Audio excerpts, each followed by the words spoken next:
नमस्कार बच्चों, हिंदी की इस कक्षा में आपका स्वागत है।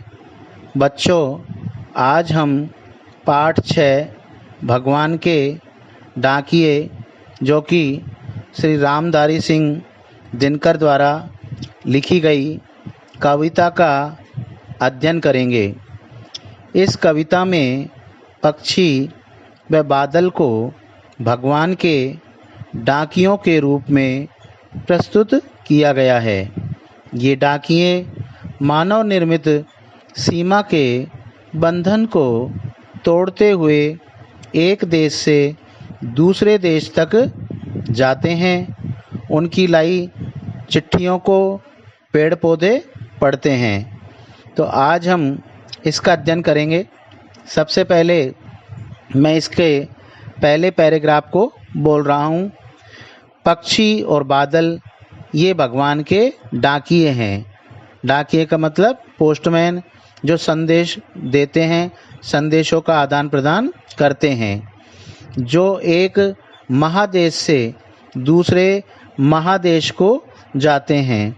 महादेश का मतलब विशाल देश, बड़ा देश, यानी कि एक देश से बड़े बड़े देशों को ये जाते हैं।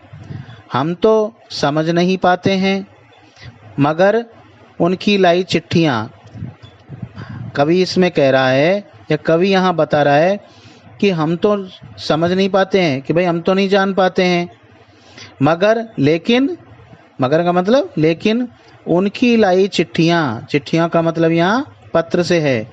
तो उनकी लाई चिट्ठियाँ यानी कि उनके द्वारा लाए गए पत्रों को पेड़ पौधे, पानी और पहाड़ बाँचते हैं। बाँचते हैं का मतलब पढ़ते हैं। तो इसका तात्पर्य क्या हुआ कि लेकिन उनके द्वारा लाई गई चिट्ठियाँ या पत्रों को पेड़ पौधे, पानी और पहाड़ बाँचते हैं। अगला पैराग्राफ है कि हम तो केवल यह आंकते हैं। हम तो केवल यह आंकते हैं। आंकते का मतलब अनुमान लगाते हैं या अनुमान लगाना, कि एक देश की धरती दूसरे देश को सुगंध भेजती है। सुगंध का मतलब यहाँ खुशबू से है, अर्थात एक देश की धरती दूसरे देश को खुशबू भेजती है। क्योंकि ये बादल जब जाते हैं तो अपने देश की खुशबू को दूसरे देशों में जा कर के ले जाते हैं और वहाँ पर जा कर के उस खुशबू को बिखेर देते हैं। अर्थात लोगों को वो एक देश की खुशबू दूसरे देश ले जाने में बादलों का विशेष महत्व है। और वह सौरभ, सौरभ का मतलब हवा, सौरभ का मतलब सुगंध से है कि और वह सौरभ अर्थात सुगंध हवा में तैरते हुए तैरता पक्षियों की पाँखों पर, पक्षियों की पाँखों मतलब पंखों पर तिरता है। तिरता का मतलब तैरता है। और एक देश का भाप, उस की जब समुद्र होता है, नदियाँ होती हैं, तो उन नदियों में या समुद्रों में से जो भाप बन कर के उड़ती है, तो वह भाप बन कर के जब वो दूसरे देश में जाते हैं तो वहाँ पर भाप जो है वो ठंडी होकर के वर्षा के रूप में बदल जाती है और दूसरे देश में पानी बन कर के वो गिरता है, अर्थात वर्षा होती है। अभी हम इसको दोबारा से एक बार पूरे को पढ़ेंगे कि जैसे पहले पैराग्राफ की, अब मैं आपको दोबारा से बता रहा हूँ कि पक्षी और बादल ये भगवान के डाकिए हैं जो एक महादेश से दूसरे महादेश को जाते हैं। हम तो समझ नहीं पाते हैं, मगर उनकी लाई चिट्ठियाँ पेड़ पौधे, पानी और पहाड़ बाँचते हैं। तो इसकी सप्रसंग व्याख्या बताई गई है कि कवि ने पक्षी और बादल को डाकिया माना है। डाकिया मतलब पोस्टमैन, क्योंकि ये डाकिए भी मनुष्य के लिए संदेश लाते हैं। अर्थात डाकिए जो होते हैं वो संदेश ले जाने का कार्य करते हैं। किसके लिए? मनुष्यों के लिए। तो इसी तरीके से कवि ने यहाँ पक्षी और बादलों को डाकिया माना है जो एक देश से दूसरे देश में जाकर के संदेश देते हैं।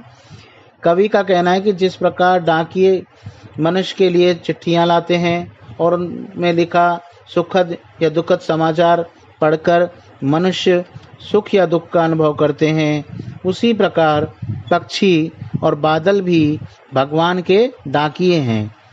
ये डाकिए भगवान द्वारा भेजे गए संदेश लेकर आते हैं। इन डाकियों को क्षेत्र विशेष का कोई बंधन नहीं है, क्योंकि ये तो आकाश में उड़ते रहते हैं, तो इनके लिए कोई बंधन नहीं है। कितनी दूरी तक चले जाते हैं, और दूर आगे तक ये जाते रहते हैं, चलते रहते हैं, तो इनके लिए कोई क्षेत्र विशेष का बंधन नहीं होता है। ये एक देश से दूसरे देश के मनुष्यों के लिए प्रेम, सद्भाव और एकता का संदेश लेकर आते जाते हैं। पक्षी और बादल द्वारा लाए संदेश को हम मनुष्य समझ नहीं पाते हैं। वास्तव में जब हम देखते हैं कि पक्षी और बादल कोई संदेश लेकर के आते हैं तो हम लोग उसको समझ नहीं पाते हैं। तो फिर कौन समझ पाता है?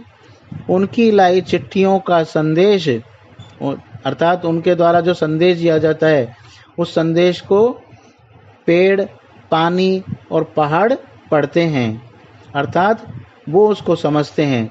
उनको पढ़ने वाले पेड़, पौधे, पानी और पहाड़ इन्हीं संदेशों के अनुसार व्यवहार भी करते हैं। दूसरे पैराग्राफ में हम तो केवल यह आंकते हैं कि एक देश की धरती दूसरे देश को सुगंध भेजती है और वह सौरभ हवा में तैरते हुए पक्षियों की पांखों पर तैरता है और एक देश का भाप दूसरे देश में पानी बनकर गिरता है। तो यहाँ इसकी अब दोबारा से व्याख्या कर रहे हैं हम कि पक्षी बादल द्वारा लाई गई जिन चिट्ठियों को मनुष्य नहीं पढ़ पाता है, उसे पेड़ पौधे, पानी और पहाड़ पढ़ते हैं। उसको कौन पढ़ते हैं? पेड़ पौधे और पानी और पहाड़ पढ़ते हैं। तो हम तो केवल यह आंकते हैं, हम मनुष्य केवल यह अनुमान ही कर पाते हैं। हम मनुष्य तो आकलन का मतलब अनुमान ही कर पाते हैं कि यह धरती अन्य देशों को सुगंध भेजती है, अर्थात खुशबू भेजती है। वास्तव में प्रकृति ऐसा करके भेदभाव त्यागने का संदेश देती है। आ रही बात समझ में? अर्थात ऐसी स्थिति में हमें ऐसा लगता है कि प्रकृति ये कहती है या ये संदेश देती है कि हमें आपस में किसी प्रकार का भेदभाव नहीं रखना चाहिए।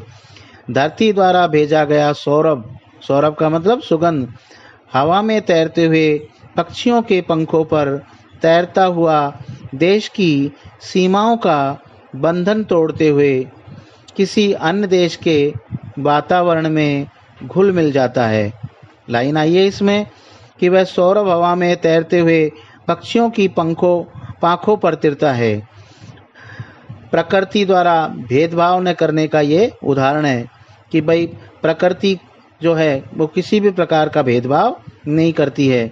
अर्थात ये जो पक्षी होते हैं ये अपनी खुशबू सभी जगह समान रूप से प्रदान करते हैं, समान रूप से फैलाते हैं और एक देश का भाप दूसरे देश में पानी बनकर गिरता है।